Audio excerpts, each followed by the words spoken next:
Okey, selamat sejahtera cikgu ucapkan kepada murid-murid yang cikgu kasihi sekalian.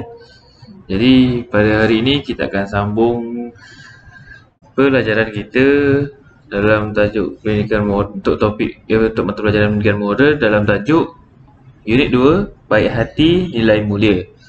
Okey, jadi untuk hari ini kita akan masuk kepada unit yang baru.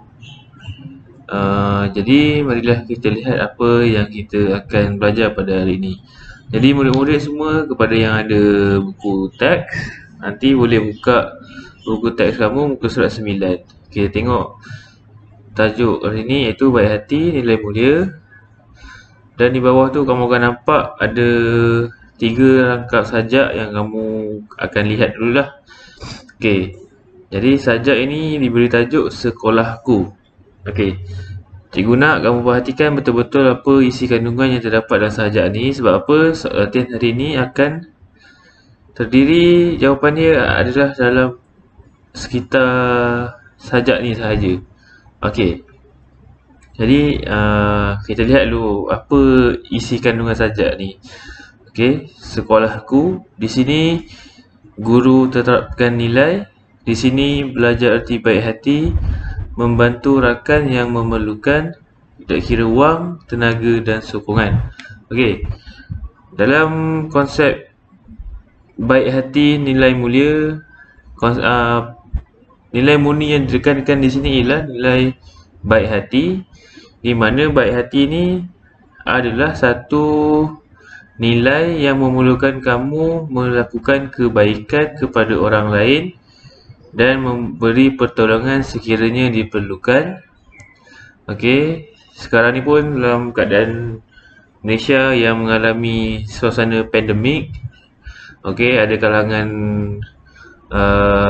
rakyat Malaysia yang berada dalam kesusahan, yang ada dalam kesukaran, kehilangan kerja dan sebagainya.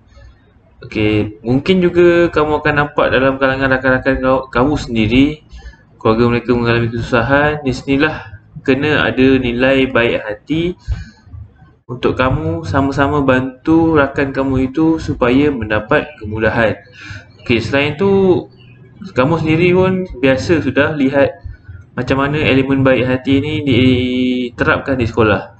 Apabila rakan-rakan kamu atau rakan kamu mengalami perkara yang mendukacitakan seperti kehilangan ibu, kehilangan ahli keluarga dan sebagainya, sekolah akan adakan edaran tabung derma kilat supaya murid-murid boleh sama-sama memberikan sedikit sumbangan untuk membantu rakan yang mengalami kesukaran.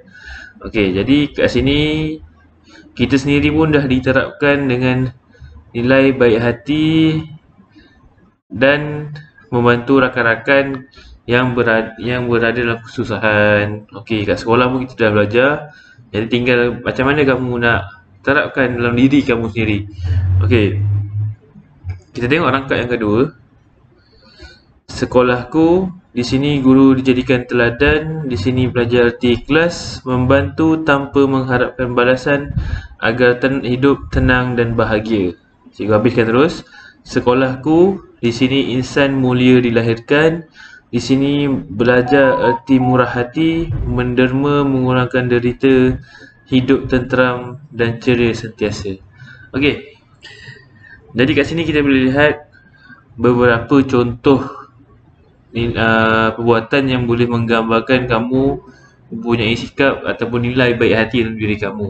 Okey, cikgu dah terangkan tadi seperti mana apabila kamu nampak rakan-rakan kamu dalam kesusahan, memerlukan wang untuk kehidupan, kamu bolehlah hulurkan sedikit sumbangan.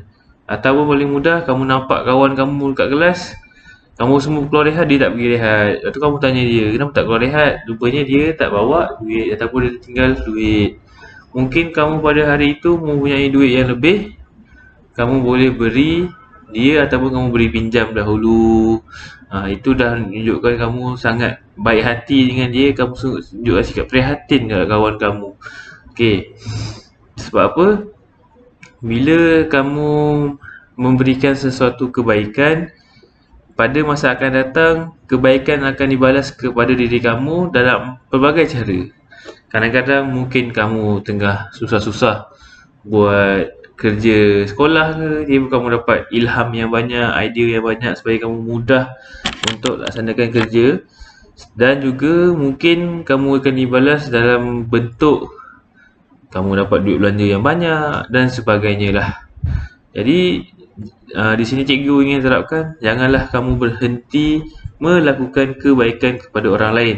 Dan satu lagi, apabila kamu melakukan sesuatu kebaikan, janganlah kamu mengharapkan balasan daripada orang tersebut. Sebab apa? Konsep cikgu, apabila kita buat kebaikan, pada satu masa akan datang, mungkin bukan orang tu yang akan bantu kamu, tetapi orang lain yang akan memberi bantuan kepada kamu dalam pelbagai cara. Mungkin cikgu pernah dapat dulu, cikgu dalam kesempitan wang, bila cikgu tak minta sekali pun, tiba-tiba orang mudah nak bantu kita untuk selesaikan masalah kita. Itu cikgu lah, pengalaman cikgu sendiri. Jadi mungkin pada kamu masa kecil ni, kamu kena ingat, buat baik dibalas baik, buat jahat dibalas jahat. Okay. Dan kalau kamu lihatlah, sekiranya semua orang di dunia ini melakukan kebaikan antara satu sama lain, semestinya memberi sumbangan lah. Mungkin kebaikan kamu nampak barang jatuh di tengah jalan, kamu alihkan. Kamu nampak sampah bertaburan, kamu tolong kutip dan buangkan. Itu dah menunjukkan sikap kamu baik hati, sikap kamu rajin. Orang lain akan pandang kamu dengan pandangan yang baik. Kamu katakan, oh bagus murid ni, sangat rajin, sangat baik hati. Kamu nampak cikgu tengah bawa barang banyak, kamu pun tolong angkat. Itu pun satu nilai yang sangat baik, yang sangat cikgu hargai lah. Sebab selalunya bila cikgu bawa barang, ada dalam kalangan kawan-kawan kamu akan berebut. Cikgu biar saya tolonglah bawa. Biasalah, benda yang biasa. Tidak salah kamu membantu orang lain yang dalam kesusahan, dan jangan harapkan balasan. Sebab apa? Bila kamu harapkan balasan, kamu lakukan sesuatu kebaikan itu tanpa rasa ikhlas. Bila kamu tak ikhlas, orang akan rasa tidak senang dengan kamu. Okey. Lepas tu, kalau kamu lihat, bila kamu lakukan banyak kebaikan kepada orang lain, tak orang lain lah, dan konsep kamu sekarang ni, kamu berada di rumah menjalani PDPR, konsep baik hati yang kamu boleh lakukan ialah, mungkin kamu berbaik hati nak bantu ibu bapa kamu kat rumah. Kamu tolong basuh pinggan, kamu tolong ibu kamu kemas rumah, sapu sampah, susun barang-barang dan sebagainya. Itu juga akan memberikan satu persepsi yang baik daripada ibu kamu kepada kamu, atau ayah kamu kepada kamu, dan ahli keluarga kamu sendiri kepada kamu. Okay, bila kamu lakukan kebaikan, orang akan berasa senang. Bila semua orang berasa senang, kita akan hidup dalam keadaan tenteram, dan keceriaan tu akan timbul dari masa ke masa, dan kamu juga tidak akan berasa sedih. Sebab apa? Bila kita selalu berbuat baik dengan orang lain, maka orang lain akan nampak kita sebagai orang yang baik, dan orang yang baik akan mendapat bantuan apabila kamu susah nanti. Okey. Jadi cikgu galakkan kepada kamu semua, isi yang cikgu ingin tekankan di sini, amalkanlah kebaikan dalam kehidupan seharian. Sebab apa? Kamu tak rugi. Walaupun kamu penat sekalipun melakukan kebaikan, yakinlah bahawa satu hari nanti kebaikan-kebaikan kamu akan dibalas dengan kebaikan-kebaikan yang mungkin lebih baik daripada yang sekarang kamu buat. Orang akan senang dengan kamu akan dapat ramai kawan, kamu akan jadi orang yang sentiasa positif, ceria, dan orang akan mengambil berat terhadap kamu. Kamu senang belajar dekat sekolah, kamu diberi kelebihan-kelebihan tertentu mungkin pada satu tahun akan datang. Okey. Jadi itu antara kebaikan-kebaikan yang cikgu boleh cerita berkenaan dengan sikap baik hati inilah. Okey. Jadi selepas ini cikgu minta